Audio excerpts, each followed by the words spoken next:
Hello friends, I am Vaishnavi. आज है 30 अप्रैल 2020 और आज मैं आपको 30 अप्रैल के कुछ इंपॉर्टेंट करंट अफेयर बताने वाली हूं। तो वीडियो को पूरा लास्ट तक देखिए और वीडियो को लाइक करना और चैनल को सब्सक्राइब करना ना भूलें। तो चलिए स्टार्ट करते हैं। हमारा पहला क्वेश्चन है, अंतर्राष्ट्रीय नृत्य दिवस कब मनाया गया?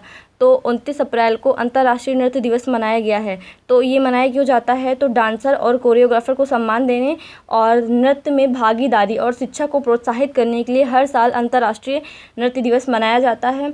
और इसे ये 29 अप्रैल को क्यों मनाया जाता है? तो जो मॉडर्न डांस बेले है उनके जो जनक है जी नोवरे, उनकी जयंती 29 अप्रैल को होती है, इसलिए हर साल 29 अप्रैल को मनाया जाता है। तो इसे मनाता कौन है? इसे यूनेस्को मनाता है। अब यूनेस्को की फुल फॉर्म है क्या है? United Nation Educational Scientific and Cultural Organisation. इसके बाद नेक्स्ट क्वेश्चन आता है, पुरुषों की विश्व मुक्केबाजी चैंपियनशिप 2021 की मेजबानी कौन सा देश करेगा? तो अभी सर्बिया पुरुषों की विश्व मुक्केबाजी चैंपियनशिप 2021 की मेजबानी करेगा।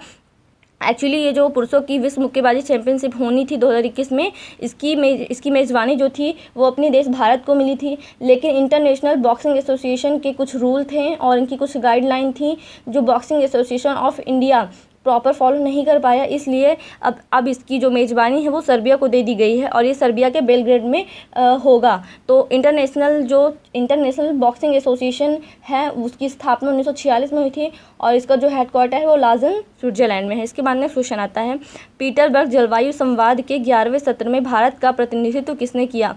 तो पीटरबर्ग जलवायु संवाद जो हुआ है ये वीडियो कॉन्फ्रेंसिंग के थ्रू हुआ है और 11वें सत्र में जो इसका भारत की तरफ से इसका प्रतिनिधित्व जो किया है वो जो हमारे केंद्रीय पर्यावरण, वन और जलवायु परिवर्तन मंत्री हैं प्रकाश जावड़ेकर, इन्होंने अभी इसका प्रतिनिधित्व किया है। तो ये किया इसने, तो ये कोविड-19 से निपटने के लिए और जीवन बचाने और जीवन के सामाजिक और आर्थिक परिणामों का समाधान निकालने के लिए ये पीटरबर्ग जलवायु संवाद हुआ है। तो इसके बाद में क्वेश्चन पे आते हैं, किस राज्य सरकार ने जगन्ना विद्या दिवेना योजना शुरू की है? तो अभी आंध्र प्रदेश गवर्नमेंट ने जगन्ना विद्या दिवेना योजना शुरू की है।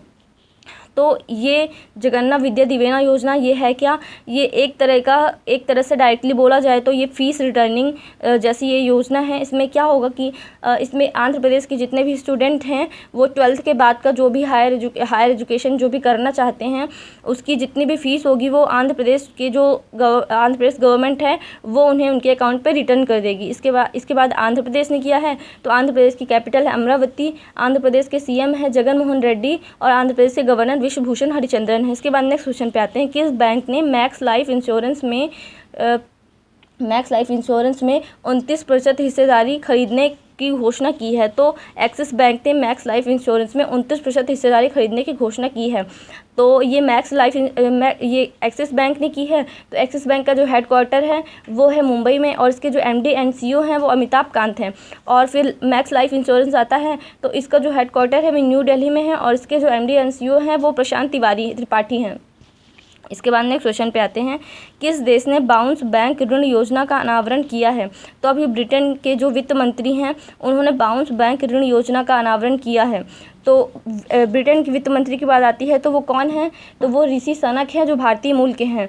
तो ये बाउंस बैंक ऋण योजना ये है क्या? तो ब्रिटेन में जो छोटे व्यापारी हैं उनको 0% ब्याज पर गवर्नमेंट ये ऋण देगी।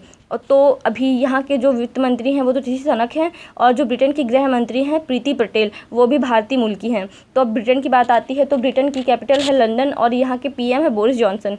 इसके बाद नेक्स्ट क्वेश्चन आता है, भारत ने किसके साथ $1.5 बिलियन का ऋण समझौता किया है? तो अभी भारत ने ADB के साथ $1.5 बिलियन का समझौता किया है, ऋण समझौता। तो ADB की बात आती है तो ADB का फुल फॉर्म है एशियन डेवलपमेंट बैंक। इसकी स्थापना 1966 में हुई थी और इसका जो हेडक्वार्टर है वो मनीला में है और मनीला फिलीपींस में है। इसके बाद नेक्स्ट क्वेश्चन पे आते हैं, ब्रिक्स देशों की बैठक में भारत का प्रतिनिधित्व किसने किया है? तो ब्रिक्स देशों की जो बैठक हुई है वो भी वीडियो कॉन्फ्रेंसिंग के थ्रू ही हुई है और इसमें जो भारत का प्रतिनिधित्व किया है उन्होंने वो हमारे विदेश मंत्री जो हैं वो S जयशंकर ने किया है।